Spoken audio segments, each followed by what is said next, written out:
guys know where this is? Marché Central. I'm sure that you've been there. You're very well familiar with it. In fact, we're going too fast. I want to talk about this material right here. Right here, that's here too.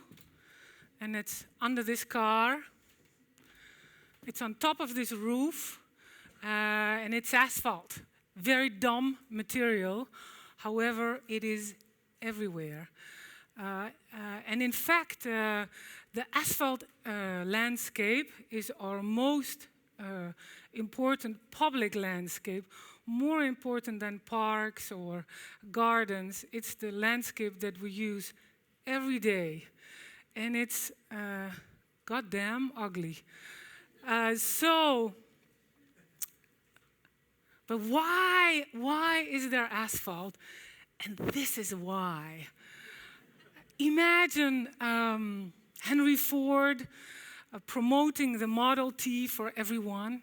He mass-produced the car, and the car is accessible now for everybody. However, the roads were cobblestones or stamped earth or dust. The city was loud, and it was muddy. So asphalt really solved that. And what it did, it made the road smooth and the surface of the city habitable and clean and hygienic. Fantastic, really. This is also the asphalt universe. So this material that became so popular and so successful has taken over the world. In fact, asphalt wants to take over the world, and it has. This could have been anywhere in the world. It could have been, it is somewhere in the world. It could have been anywhere in Montreal. In fact, it's China, it's in Beijing. Could have been the 20 perhaps. But what it really does is that it talks about the car as the center of this asphalt universe, and the car, the automotive traffic and transportation that gives us access to everywhere. So in a way, asphalt is one of the most liberating inventions of the 20th century because it allows us to bring us everywhere. A photograph actually by a great photographer, Meridel Rubenstein, who photographs people with their cars. And then in the 30s, 1939, the World's Fair really promotes the future as being positive, the idea of progress, optimism and enthusiasm, and the role of the car in our world. But of course, it's not really like that. This idea, this promise of freedom, total accessibility, what has that given us? What is actually the downside of that? Parking lots everywhere. And this idea of the car being the mode of transportation to our loved ones, to faraway places, in fact, is very old-fashioned. It is rudimentary, outdated, would you not say so? In fact, Star Trek, beam me up, Scotty, how good it is, how good it would be if we could instantly relocate in space. But the reality is this. The reality is that we have this infinite world of asphaltic surface. Like here, for example, at the Denver Broncos football stadium, over there. This is an asphalt footprint of the city. The highway intersection, you can see a clover leaf, parking lots. This, in fact, is the result of the dream of modernism. To go back to this image, in fact, asphalt touches on everything. It touches on mobility, city building, infrastructure, urbanism, landscape urbanism, if you will, ecology, pollution, contamination, noise.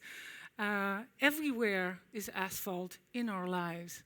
So the bottom line is that there is so little acknowledgement of the public sphere and public landscape within the realm of the asphalt universe. The asphalt is flat, it's horizontal, it carries the car, and that's the end of the conversation. What about other aspects of our public life outside? This is the Oakland Coliseum, and in fact, the parking lot around here is the same size as Beijing Tiananmen Square, which of course is the square for the people. With the Zocalo in Mexico City, the largest public spaces in the world. The Oakland Arena, on the other hand, is built for the national football games and hosts 7 games a year with anywhere of 20,000 cars. So do we really need all this asphalt in our lives? This is the asphalt footprint. Ordinary town in Massachusetts, Cambridge, parking lots, roads, and roofs of buildings, just like in Montreal, have a tar-based cover. And although even though the car plays a continuously evolving role in all aspects of culture, within the design of the road and the parking lot, this evolution is absent. Asphalt landscapes are in a state of programmatic, ecological, and material poverty, and in fact bankruptcy, and are in need of reinvention. And one of the bad things about asphalt is that asphalt with buildings and with concrete and sidewalks makes a kind of big giant condom of our city. And there's very little I wanted to put that word in there. There's very little interaction between the world above and the world below. And in fact, the world below really supports the world below. The world below really supports the world above, the one that we live in. And the more cities grow, the more the center is removed from the edges and the edges removed from the center. To imagine a city that's a sealed surface, a sealed city, is not something that I envision as my future. Of course, related to heat islands. So what can we do about that? Can we really break this relationship of the asphalt in our world and the world that we live in? Montreal, car use.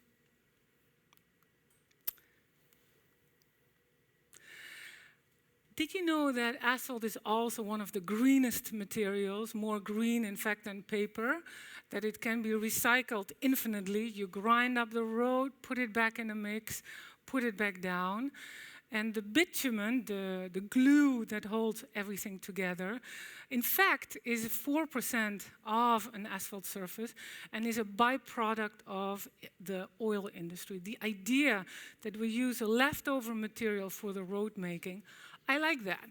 So, and in fact, if the end of the oil industry would then lead to another kind of level of investigation what that material could be. So, with a group of people that we informally call ourselves the On Asphalt team, we share kind of asphalt aficionado, a critical attitude towards this pervasive material that engulfs the whole world, yet at the same time an appreciation. What we specifically do is to try to understand how this is a public landscape and how we can transform it. So really within the scale of the human body, within our immediate environment. So the first thing that we state is we need to minimize the asphalt footprint, and that can be done by many ways, by zoning, by political action, by lowering requirements of cars for a shopping mall, cars in a street, but also by finding different materials where you can park on. So the idea of limiting the asphalt footprint long term will really improve the quality of our life and will bring a better connection between the below and the above. That's where we are. very interesting drawing that we recently made. These are the conceptual black holes in Montreal. In fact, it's all the places where there's no trees in Montreal. And of course, many of these are related to highways and airports, highway intersections, parking lot, and industrial areas. And this is a project I did at the end of the last year, an asphalt workshop in St. Louis at the university, where with students we're trying to cut up asphalt, plant it with other things, the water can go down. Asphalt and nature, what other things can we do with asphalt? So think about less asphalt on the one hand. On the other hand, we think about hybrid programming. The car is not the only inhabitant of the asphalt universe. We are there too. So the idea that there is a kind of cultural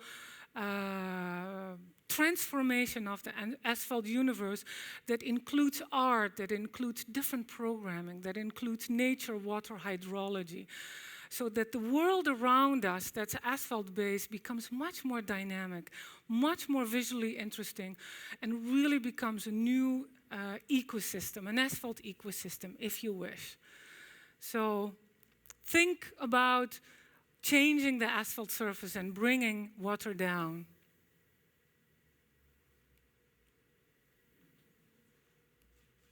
It can be planted. Representation of nature. And this project by Christopher Dorr suggests the marking of shadows of trees on the side of a parking lot. So the parking lot then, at one moment in the day, the shadow of the real tree would then match the shadow carved on the ground. Extremely poetic. This is a project we did in New York City called Asphalt Tattoo on a leftover space in the city under the Manhattan Bridge, Dumbo, where we build what we call the asphalt tattoo. Here you can see it with the Chrysler Building in the distance. Considering the surface of the city, the skin of the city, and could we make a reference to the skin of a body through a tattoo? And we built that through the use of recycled New York glass. So here you can find the infill. But it could easily be planted, it could easily be full of trees or the other plants. So this was a pilot project with the New York City Department of Transportation. They've done a second project on their own terms on Manhattan. And then this project we did with the McCourt Museum is really to claim the road as a pedestrian environment.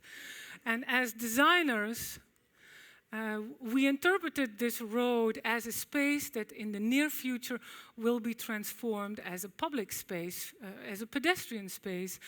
And as far as I'm concerned, with wild nature, could we bring this future scenario already in this very hard environment of the street right-of-way? So we call this forêt urbaine. With a series of trees, steel trees that we planted within the street's right-of-way, the space between the curbs, and that then becomes the environment for a number of activities organized by the McCourt Museum. They have brought the museum really to the street. This year will become the second year where we will do this temporary installation. This project by Karim Fakhri, he's from Lebanon, suggests multiple use in one space.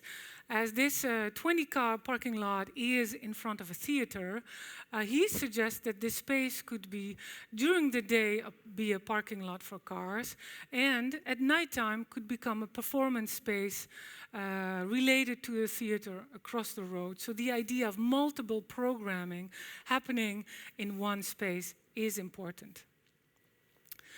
And this last project that I will show is a project where a monster parking lot could be used as an alternative energy production center. As we all know, asphalt collects heat, it gets warm, puddles, oversized street puddles, can then be created. Here you can see all these amoebic shaped forms are parking lots, but since this is a parking lot also for a football stadium in Massachusetts, only 7 times per year this asphalt is used as a parking space, and the other places then could be used as puddles where we can grow water hyacinths or duckweeds, speeding up the growing process, and then be used as an alternative for biofuel. Alternative energy production in biofuel. And with this photo, or with this image, I would like to end this lecture, and by mentioning that I grew up on a farm in the Netherlands, and this summer, just outside the building, there was a deer in the field. And it struck me because most of my adult life I lived in Holland, in the city, Amsterdam and Rotterdam, in Boston in the United States, and now in Montreal. And in fact, I believe that the larger the cities grow, Montreal, 2 million people, but many cities in the world are 6 million, 12 million easily, the center the edge is removed from the center. I think we all need to grow up with a variety of life immediately close to us. Once we step outside the door, a diversity of wildlife, a diversity of plant life. And with a condemned city, the sealed city, that it's just not going to happen. So the bigger the city grows, the more we have a responsibility to safeguard this need for nature close by. And ultimately, would it be great to have a deer walk outside the sidewalk? Thank you.